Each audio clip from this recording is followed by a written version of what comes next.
The Kansas Children's Cabinet and Trust Fund and the Washburn University School of Law Children and Family Law Center present ACEs. What are they, and why should attorneys care? Presented by Washburn University School of Law students Riley Fronick, Jordan Morton, and Tina Wenzel. From this presentation, we will give listeners a broad lesson into ACEs. In particular, today we will be going over what an ACE is, why attorneys should care, the prevalence of ACEs, the categories of ACEs, the effects of ACEs, and some strategies that attorneys can use for working with and preventing ACEs altogether. We will first start with a basic definition of what an ACE is, as it is the foundation for the rest of the presentation. What are ACEs?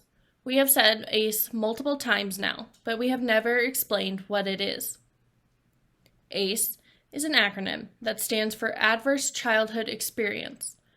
When we say ACE, throughout the course of this presentation, we are referring to adverse childhood experiences that were first examined in a study conducted by the Center for Disease Control. We will go into this study later in the presentation. What is an ACE?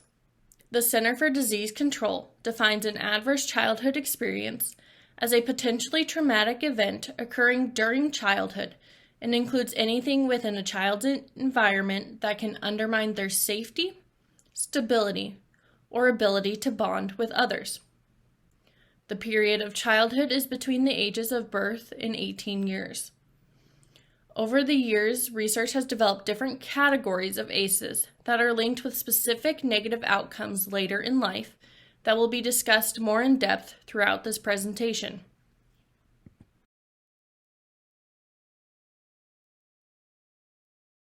So something happened to a person as a child. Why on earth should lawyers care? You may be thinking that you only work with adults, not children, so this is not relevant to you. There is a long answer which will be touched on throughout the presentation, which includes the long-term effects of ACEs, strategies needed to work with those who have an ACE, and how the law relates to ACEs. But the short answer is simple. ACEs are everywhere, including working with adults.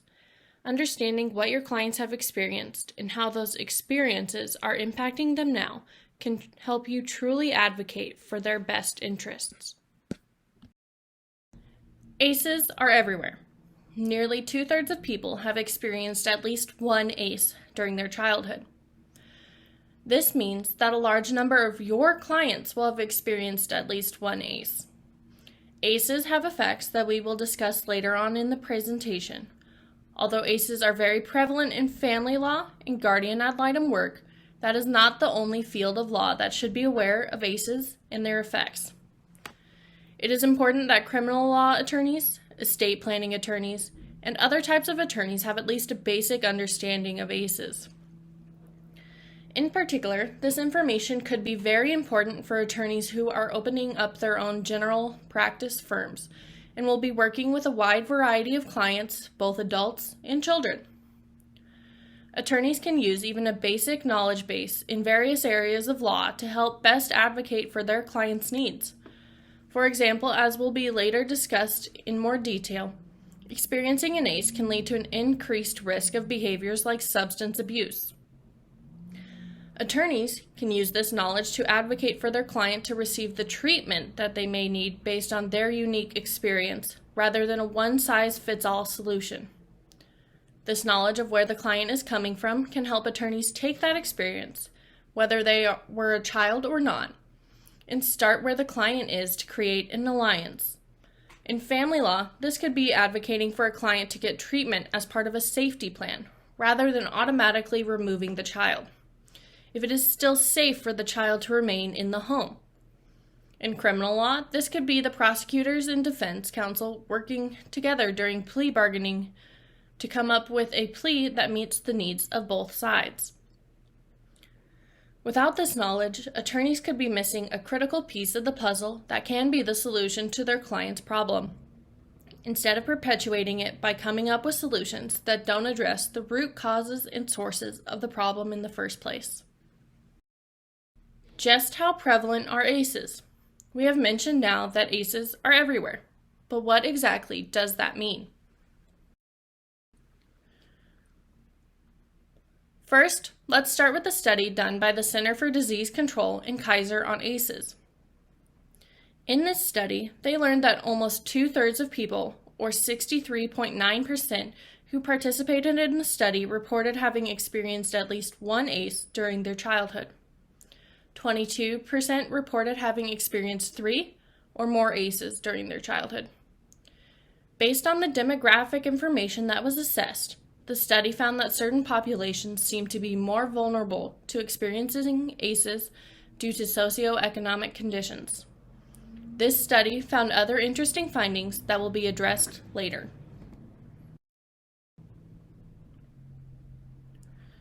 To put the findings of the Center for Disease Control study into perspective, let's look at a room with 100 people in it, and the population of the state of Kansas in 2020. In that room of 100 people, 62 of them will have experienced at least one ACE at some point during their childhood.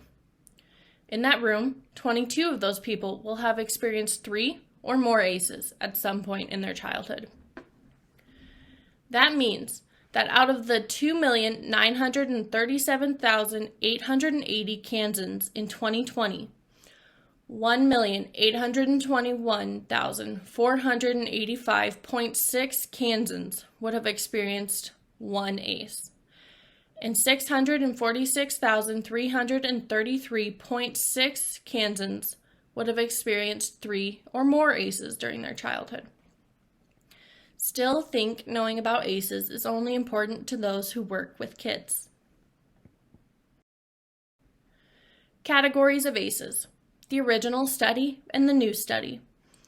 Although ACEs can be studied very generally, the CDC has divided them into 3 distinct categories, each with subcategories. Newer research has expanded the categories of ACEs by adding 2 additional categories. Before getting into the categories of ACEs, it is important to understand the history of ACEs in the Center for Disease Control study. From 1995 to 1997, the Center for Disease Control conducted a study of over 17,000 people to evaluate adverse childhood experiences and their impacts later in life. This connection between an adverse childhood experience and impacts later in life was one that previous research had not explored. At the time the study was being conducted, the leading causes of morbidity in the United States were related to health behaviors and lifestyle factors.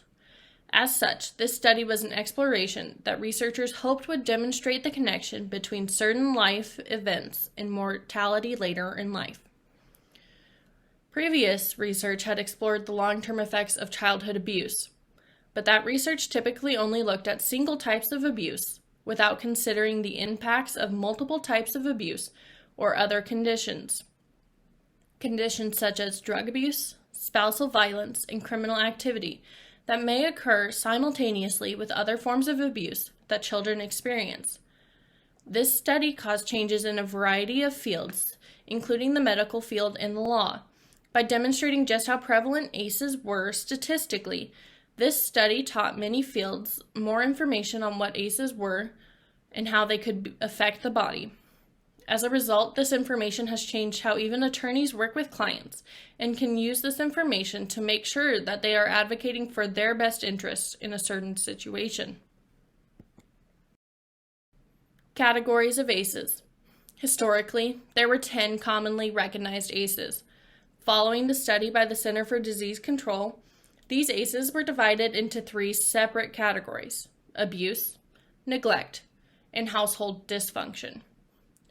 Although the original study used the terminology household dysfunction, for the purposes of this presentation, we will be referring to that category as household adversity or challenges in an effort to promote a strengthening families model. This model focuses on the strengths of an individual family and how we can respond to the challenges that family is facing based on those strengths.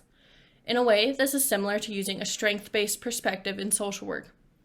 Rather than looking at the family for every difficult thing they have faced and starting there, You start by focusing on what they are doing well, their strengths, in facing any challenges that they are seeing, and reframe the situation in a different perspective.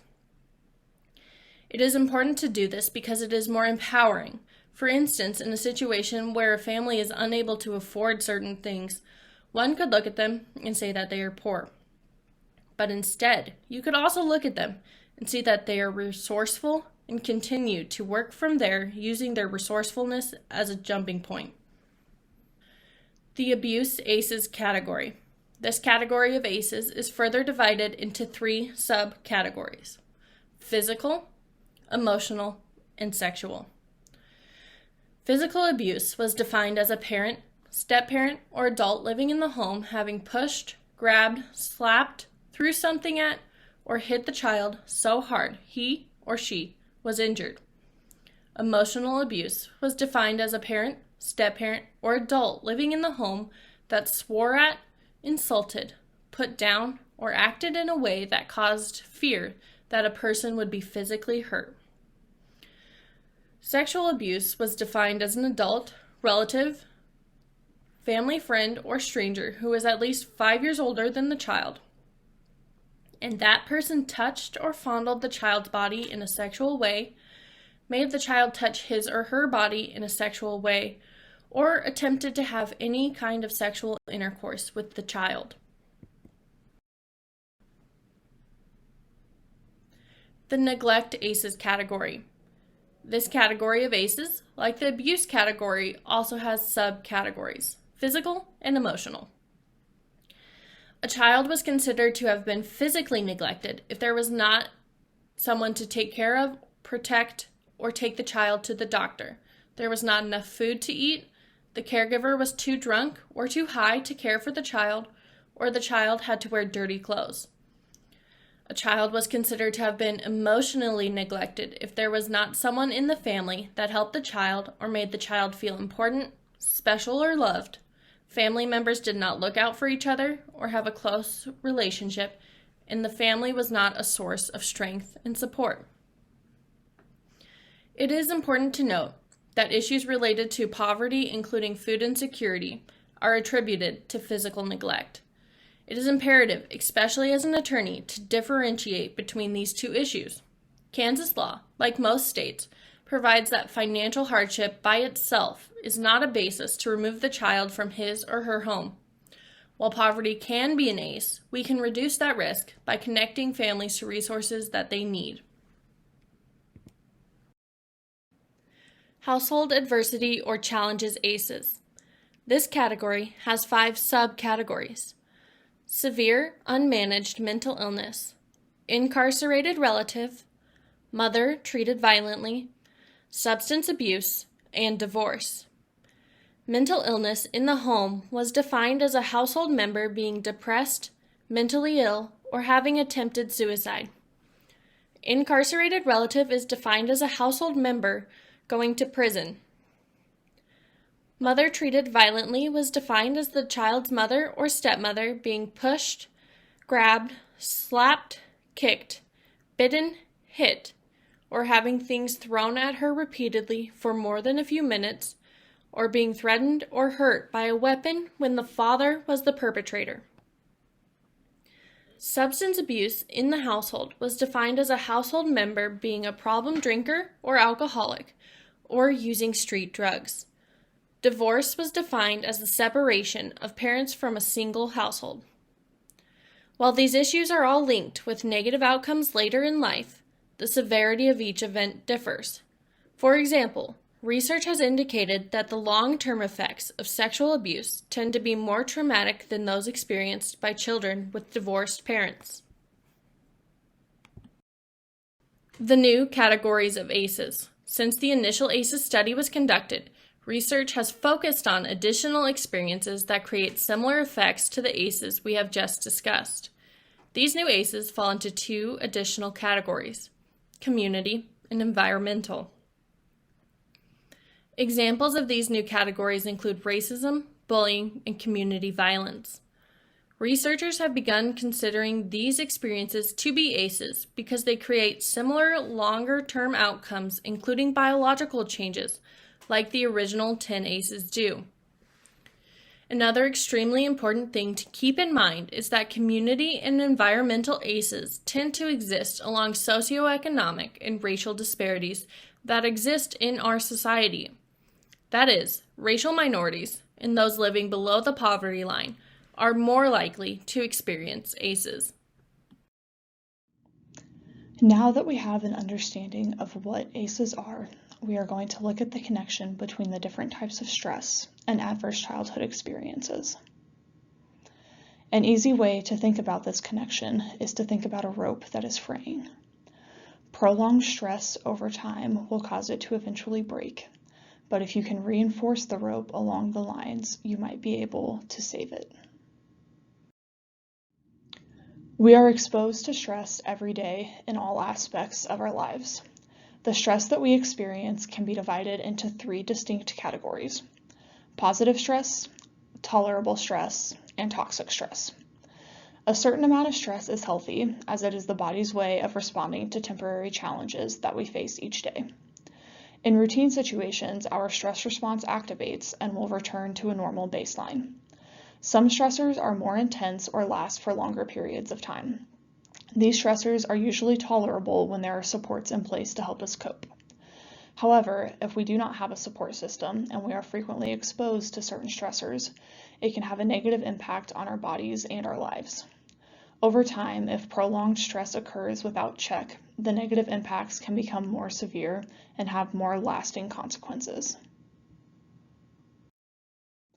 Positive stress is the body's normal and healthy response to a tense situation or event. We need stress to function. For instance, you have to put stress on your body in order to move. Stress is not inherently bad or unhealthy. Oftentimes, people feel that they need some stress, such as a due date, in order to accomplish tasks. Examples of positive stress include the first day of school or work. Tolerable stress is the body's stress response to a long-lasting or severe situation or event. Like positive stress, tolerable stress is not inherently bad. It is unavoidable and you likely deal with it every day. An example of tolerable stress is losing a family member, but you have support systems in place to help you through the grieving process. If the supports that a person has in place disappear or otherwise become unavailable, then the stress can become toxic stress. Toxic stress is the prolonged activation of the body's stress response to frequent, intense situations or events. Tolerable stress can turn into toxic stress if it is left unregulated. Generally, ACEs tend to create toxic stress, which is linked to negative outcomes later in life.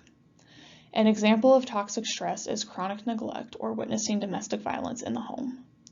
Although these experiences can be very traumatic for those in that home, anything that can help mitigate or eliminate these risks will also serve to limit the impacts of toxic stress. These factors are often referred to as protective factors, and our colleagues have completed a presentation on those as part of this series. For more information on how protective factors can help reduce toxic stress, we encourage you to view that presentation. Toxic stress produces short-term effects that, if left unregulated, can have severe long-term impacts. Examples of short-term effects include immune system responses, shortened attention span, increased impulsivity, and impacts on decision-making and learning. Over time, these conditions can evolve into increased risks of becoming involved with crime and violence, using drugs and alcohol at early ages, engaging in other behaviors that put health at risk, such as engaging in sexual behaviors early and engaging in unprotected sex, and serious medical risks, including cancer and heart trouble. Research indicates that toxic stress can impact the levels of various bodily systems to the point that it actually alters our DNA. This means that if toxic stress is left unregulated, it can create a generational cycle, which is especially prevalent along racial and socioeconomic lines. Toxic stress can affect various areas of the brain, including emotional processing and regulation, evaluation of reward, and brain connectivity. The real-world implications of toxic stress include the various things that we mentioned on the previous slide, in addition to things like creating conditions where children struggle learning and completing school. We mentioned earlier that research since the original CDC study has focused on additional community-based ACEs. One of the most prominent studies since then was conducted in Philadelphia in 2012 and 2013. Researchers recognized that the majority of the available data was collected from white middle or upper class participants and was not representative of the country's population. The Philadelphia ACEs project aimed to expand on the original study by seeking to understand the impact of community-level adversities experienced in an urban area. The study included the original ACEs and additional ones, including witnessing violence, experiencing discrimination, adverse neighborhood experiences, having been bullied, or having lived in foster care. The demographic of the Philadelphia study was significantly different and significantly more diverse in terms of the participants' education, race, and socioeconomic status. At the time of the study, approximately 1/4 of Philadelphia residents lived below the national poverty line. Of the original ACEs, nearly 70% of adults had experienced at least one ACE, and approximately 40% had experienced 4 or more ACEs. Researchers found that almost 40% of participants had experienced 4 or more of the expanded community-level ACEs. This study expanded on the concept of adversity and has helped pave the way for researchers to study and understand the impacts that these experiences have on various groups in our society, particularly those of color and those that live in poverty. Research has demonstrated that these community-level ACEs also have long-term impacts for the people who experience them. One of the biggest issues this presents is how imperative it is to differentiate between poverty and neglect. Children who experience issues related to poverty are disproportionately represented in the child welfare system in Kansas. Like many other states, Kansas law specifically prohibits finding a child to have been neglected purely because of a lack of financial means. Instead, Kansas defines neglect as the failure to provide the child with food, clothing, or shelter necessary to sustain the life or the health of the child, the failure to provide adequate supervision of a child or to remove a child from a situation that requires judgment or actions beyond the child's level of maturity, physical condition, or mental abilities, and that results in the bodily injury or likelihood of harm to the child, or the failure to use resources available to treat a diagnosed medical condition if such treatment will make a child substantially more comfortable, reduce pain and suffering, or correct or substantially diminish a crippling condition from worsening. The statute does include exemptions for religious practices. Welfare programs such as SNAP, TANF, and WIC are intended to help these families in need, but these programs are no longer enough to bridge that gap. We have already mentioned the generational effects the ACEs can create, and we have to find a way to break that cycle. Attorneys can play a role in doing just that by advocating for their clients based on their needs. Understanding the impacts of ACEs, including community-level ACEs, can be instrumental to providing a response that helps to evoke positive changes in this cycle. ACEs are extremely prevalent in our society today, as nearly 2/3 of people report having experienced at least one ACE in their lifetime. This means that it is extremely likely that as an attorney or family law professional, you will have clients who have had these experiences. Knowing about them and the impacts and long-term consequences of adverse childhood experiences can help you not only advocate appropriately for their needs, but also understand their situation in a way you might not otherwise be able to. We have already discussed the implications of long-term exposure to toxic stress, but it is important to note that long-term in this context means lifelong. Research has consistently demonstrated that toxic stress during childhood can harm the nervous, endocrine, and immune systems, and even alter DNA when experienced over a long period of time. The CDC Kaiser study found that a person having experienced 4 or more ACEs was at a significantly greater risk of experiencing negative outcomes later in life. These negative outcomes have been linked to more than 40 different situations and can be divided into 3 primary categories: behavioral outcomes, physical health outcomes, and mental health outcomes. 22% of adults have reported experiencing 3 or more ACEs during their childhood.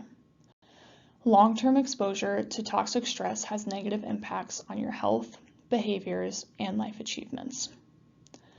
When combined with the disparities in ACE exposure that exist along racial and socioeconomic lines, the issue of compounding ACEs presents a serious problem for many vulnerable members of our society. When one generation experiences hardships as a result of ACE exposure, it can lead to a multi-generational effect that perpetuates toxic stress exposure. Behavioral outcomes include smoking, alcohol abuse, lack of physical activity, drug abuse, and missing work. Other risky behaviors, such as engaging in criminal activity and early sexual behaviors, also fall into this category. These outcomes can create issues including substance dependency and trouble maintaining employment. Any of these behavioral outcomes can create lasting impacts that will in turn affect that generational cycle that we have been discussing as a result of continued exposure to toxic stress.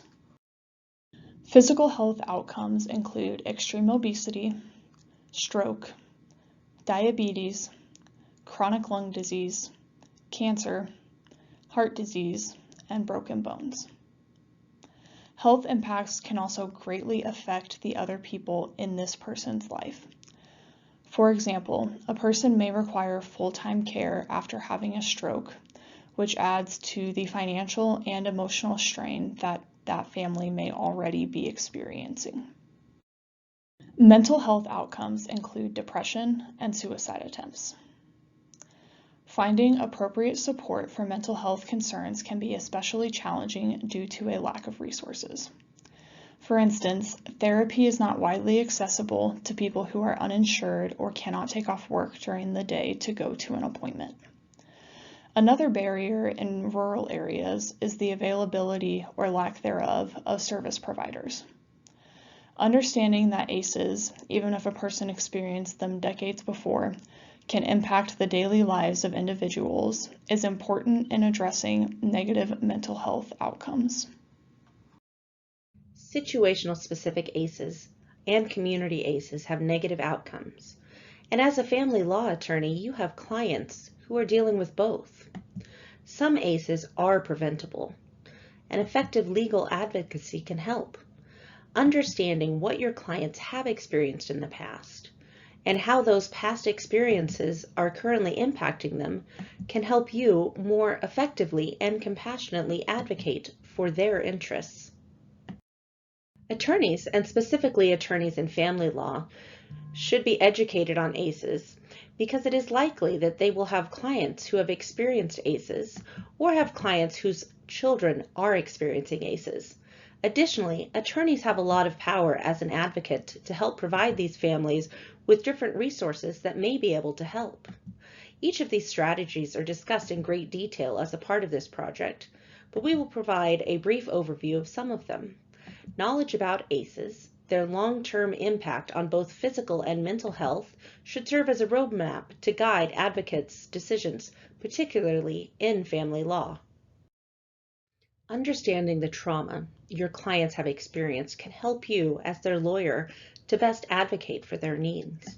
It will not only give you the tools to advocate for services that could be beneficial, but it will also increase your ability to empathize with your clients.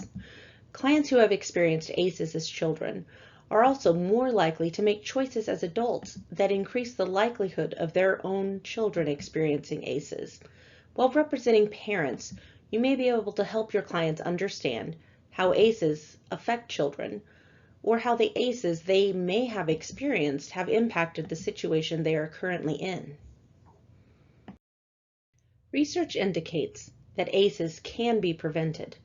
In order to prevent ACEs, we need to advocate for changes in policy based on what the research tells us. There are a variety of policy areas which could be improved, and we will explore a few of these in more detail now. Family law attorneys are in a unique position to advocate for programs and policies that can improve positive outcomes for their clients. One way to prevent toxic stress and limit its long-term impacts is to build resilience in children. Resilience is defined as the ability to thrive, adapt, and cope despite tough and stressful times. Creating a safe, nurturing, stable environment and helping children learn how to cope with adversity can help protect them from toxic stress due to ACE exposure. Protective factors, such as having adult mentors and a strong peer network, can also help children build resilience. Early childhood programs have been an effective tool for building resilience and protective factors in children. For more information on protective factors and their impact on positive outcomes for children and families, please watch the webinar presented by the Children's Trust Project on protective factors. There are 7 core ideas that help develop and foster resilience in children. Competence, the building and understanding of skills. Confidence, helping children develop a belief in their own abilities. Connection, connecting children with other people, schools, and communities to expand their support system. Character, teaching moral values and the difference between right and wrong. Contribution, giving children a chance to contribute to the well-being of others. Coping, discovering a variety of healthy coping strategies to deal with stress. Control, teaching children to make decisions on their own, empowers them and makes them feel like they have some control. As a family law attorney, day-to-day implementation of the 7 C's in a client's life is not realistic. However, advocating for things such as batterer's intervention, family or individual therapy, and other programs available to children and families can be an effective way to increase positive outcomes. There are programs that empower families and children.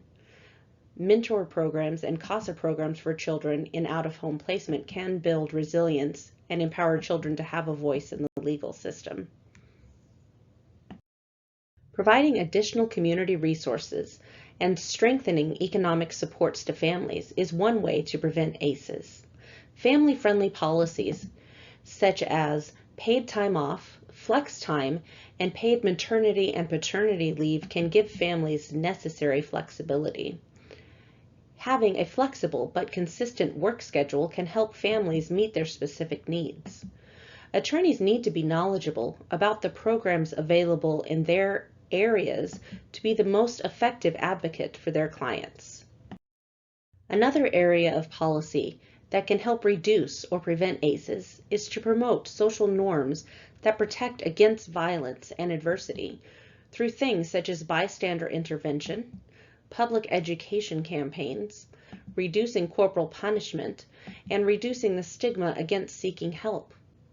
While this might seem like an altruistic endeavor, it is possible to invoke this type of change on a societal level through a community effort. Attorneys can lead the way in this by helping direct their clients to these and other resources. Another area to be expanded on is ensuring a strong start for children. This is done by ensuring access to high-quality childcare that is affordable, preschool enrichment with family engagement, and early childhood home visitation. ACEs experienced in early childhood can greatly impact negative outcomes for children. Ensuring access to programs for families that foster resilience in children improves positive outcomes. In Kansas, there are various organizations dedicated to helping teach youth and adults safe dating practices. Janice campaign was started here in Kansas by Kurt and Christy Brunghart after their daughter was murdered by her ex-boyfriend. Janice campaign focuses on educating youth on safe dating practices, red flags in relationships, and advocating for services of survivors of domestic abuse and sexual assault. YWCA provides information and resources for domestic violence survivors in eastern Kansas. Options is located in western Kansas and provides resources to people in those rural communities, including shelter for victims of domestic violence. Family and parenting skills program, such as the Strengthening Families program, are available and have online versions. Community programs, such as Big Brothers and Big Sisters, and community centers allow teens and children to have a safe destination and mentors. Interventions have been shown to lessen both immediate and long-term damage caused by the toxic stress associated with ACEs. For families experiencing substance abuse, Family Center substance abuse treatment can be successful in lessening stress in children and producing positive outcomes for families. For children and families recovering from a high ACE score, trauma-centered CBT therapy is an effective treatment tool for recovery. ACEs and the law and how the two interact. The statutory factors that judges take into account in custody determinations are the best interest factors that are listed at KSA 23-3203 and include the parent's role and involvement before and after separation, the parent's desire for custody or residency, the child's preference, depending on age and maturity, the child's age, the child's emotional and physical needs, the child's interaction and relationship with parents, siblings, and any other family members in the household, the child's adjustment to home, school, and community, both parents' willingness and ability to respect the bond between the child and the other parent and to allow a continuing relationship, evidence of domestic abuse, the parent's ability to communicate and cooperate, the child's school activity schedule, each parent's work schedule, the location of each parent's home and workplace, and the location of the child's school. Divorce and removal from the home are both ACEs. Judges, attorneys, and parents need to be aware of the impact of ACEs and take protective measures to lessen the toxic stress these events produce in children. KSA 23-3203 outlines the best interest factors that are weighed by judges in custody situations. These factors are the same for contested custody in divorce cases, as well as custody placement in child in need of care cases. ACEs apply to these factors because a child's relationship and bond with caregivers is both a protective factor, but can also be a source for adverse childhood experiences. Having an understanding of ACEs can improve the way judges and attorneys implement the statutory factors for children facing custody disputes. In the state of Kansas, the statute sets out 14 factors to be considered when determining what is in the best interest of a child. They are factors and not elements, so judges are able to consider what is most relevant to the specific situation. However, this judicial deference can have extreme impacts because individual judges will give certain factors more weight. From the outside, this can make it seem as if there are gaps in the law because it is likely and possible that two different judges would come to two entirely different conclusions as to what is in the best interests of a child based on their own interpretation of the factors and their own life experiences. Adverse childhood experiences can greatly impact an individual's overall physical and mental well-being. Family law attorneys are uniquely situated not only by working with clients who have experienced ACEs in the past, but also by working with families and children in which ACEs are presently occurring. Understanding the lasting impact these experiences have on individuals is essential to providing the best representation for clients. For more information on how to improve positive outcomes for families and children in the legal system, please see the other presentations presented by the Kansas Children's Cabinet and Trust Fund and Washburn University School of Law Children and Family Law Center. Thank you for watching.